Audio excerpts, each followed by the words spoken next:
ఈరోచితంగా ఇక్కడ ఉన్న కాంగ్రెస్ పార్టీ నాయకులు అదే విధంగా మనకు పర్మిషన్ లేకుండా అడుగడుగునా అడ్డుకున్నా అవన్నీ కూడా ఎదుర్కొని ఈ రోజు రైతుల పక్షాన పోరాటం చేస్తున్న నల్లగొండ ముద్దుబిడ్డ మీ అందరికీ ఆప్తుడు సోదరుడు కంచర్ల భూపాల్ రెడ్డి అన్న గారు గత 10 సంవత్సరాలుగా నల్లగొండ జిల్లాని తన సమర్థవంతమైన నాయకత్వంలో అభివృద్ధి బాటలో సంక్షేమ బాటలో కేసీఆర్ గారి మార్గదర్శకత్వంలో సమర్థవంతంగా నడిపించిన మాజీ మంత్రివర్యులు సూర్యాపేట శాసనసభ్యులు అన్న పుట్టగళ్ల జగదీశ్వర్ రెడ్డి గారికి రాష్ట్రంలో 400 రోజుల్లో 410 మంది రైతులు ఆత్మహత్య చేసుకుంటే రైతుల స్థితిగతులు చూసి కాంగ్రెస్ పార్టీ మోసాన్ని చూసి పెద్దలు కేసీఆర్ గారు ఒక నిర్ణయం తీసుకొని రాష్ట్ర మాజీ వ్యవసాయ శాఖ మంత్రిగా ఉన్న నిరంజన్ రెడ్డి గారి నేతృత్వంలో రైతు స్థితిగతుల అధ్యయన కమిటీ వేస్తే ఈరోజు ఆ కమిటీ సభ్యులు మొత్తం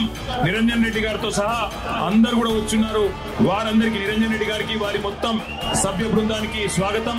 రోజు నల్లగొండ పట్టణంలో అడుగు పెట్టంగానే ముందు మహాత్మా గాంధీ యూనివర్సిటీ దగ్గర పిల్లలందరూ వచ్చినారు. దాదాపు ఒక 300-400 మంది పిల్లలు రోడ్డు మీదకి వచ్చి అన్న కేసీఆర్ ఉన్నప్పుడు మాకు బ్రహ్మాండంగా ఇక్కడ వసతులు ఉండేది, కానీ ఇవాళ కాంగ్రెస్ ప్రభుత్వం వచ్చిన తర్వాత మాకు గొడ్డు కారంతో అన్నం పెట్టే దుస్థితి వచ్చిందన్న, మీరు రావాలా అంటే తప్పకుండా 2:30 గంటలకు మీ క్యాంపస్ కు వస్తా అని వారికి చెప్పి అక్కడ కలదప్పిన ఐటీ టవర్ కనబడ్డది.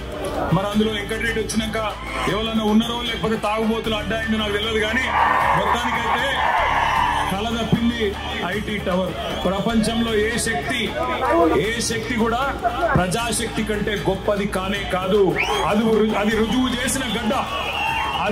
చేసిన గడ్డ ఈ పోరాటాల గడ్డ నల్లగొండ అనే మాట నేను గుర్తు చేస్తా ఉన్నా. రోజు కాదు ఇవాళ ఉన్న వాళ్ళు కొత్తగా మేమేదో సామ్రాజ్యానికి అధిపతులైపోయినాం, చక్రవర్తులైపోయినాం, రారాజులైపోయినాం అని విర్రవీగుతున్న వాళ్ళ గురించి కాదు నేను చెప్పేది. ఒకనాడు బండెనుక బండి గట్టి 16 బండ్లు గట్టి ఏ బండ్లే ఓడతావు కొడుకో నైజాము సర్కరోడా అని ఆనాడున్న నియంతను నిలదీసిన గడ్డ నల్లగొండ. అందుకే పోరాటానికి స్ఫూర్తి అయిన నల్లగొండ గడ్డకు వందనం. ఇక్కడికి విచ్చేసిన ప్రతి నల్లగొండ రైతు బిడ్డకు శిరస్సు వంచి పాదాభివందనం. అప్పుడు మనం పైసా జమ చేసి పెట్టిన 7,600 కోట్లు అట్లే ఆగిపోయినాయి. ఎలక్షన్ అయిన తర్వాత పార్లమెంట్ ఎలక్షన్ ముందు సహజంగా కేసీఆర్ గారు ఉన్నప్పుడేమో నాట్లేసేటప్పుడు రైతు బంధు పడుతుండే, కానీ రేవంత్ రెడ్డి వచ్చిన తర్వాత ఒకసారి మాత్రమే రైతు బంధు పడుతుంది. ఎప్పుడది నాట్లప్పుడు కాదు, ఓట్లప్పుడు పడుతుంది. పార్లమెంట్ ఎలక్షన్ ముందు ఒకసారి వేసినట్టు చేసిండు, అది కూడా మనం దాచిపెట్టిన పైసలే. ఆ రోజు 7,600 కోట్లు అది వేసిండు. ఇప్పుడు మళ్ళీ ఎలక్షన్లు వస్తున్నాయి, జెడ్పీటీసీ ఎలక్షన్లు, ఎంపీటీసీ ఎలక్షన్లు, సర్పంచ్ ఎలక్షన్లు వస్తున్నాయి. మళ్ళా ఓట్లు దొబ్బుకోవాలి కదా. అందుకే కొత్త డ్రామా జనవరి 26కు మొదలవుతుందట, మార్చి 31 దాకా సాగుతుందట. బ్యాంకుల వాళ్ళందరూ పిలిచిండ్రు. బ్యాంకుల వాళ్ళందరూ ఏం చెప్పిండ్రు, సార్ 49,500 కోట్లు కావాలి రుణమాఫీ చేయాలంటే అని. చేసేద్దామన్నాడు, డైలాగ్ కొట్టిండు. సరిగ్గా వారం రోజుల తర్వాత జనవరిలో రేవంత్ రెడ్డి గారే స్వయంగా చెప్పినాడు. ఏమన్నాడు, ఏముందయ్యా ఒక్క సంవత్సరం కడుపు కట్టుకుంటే 40,000 కోట్లు ఇచ్చేయచ్చు, ఏముంది అన్నాడు. 49,000 నుంచి 9,000 కోట్లు వారం రోజుల్లో ఎగిరిపోయినాయి. 3 పంటలకు ఇస్తా అన్నాడు మగోడు. మరి ఇవాళ ఏమైంది?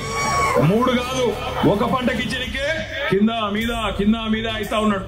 కేసీఆర్ బిచ్చం వేసినట్టు 10,000 ఇస్తున్నాడు, నేను 15,000 ఇస్తా అన్నాడు. పడ్డాయా 15,000 ఎవరికన్నా? ఇవాళ మాట మార్చి సిగ్గు లేకుండా 15,000 కాదు, చారిత్రాత్మక నిర్ణయం తీసుకున్నాం, 12,000 ఇస్తున్నా అని సిగ్గు లేకుండా చెప్తా ఉన్నాడు.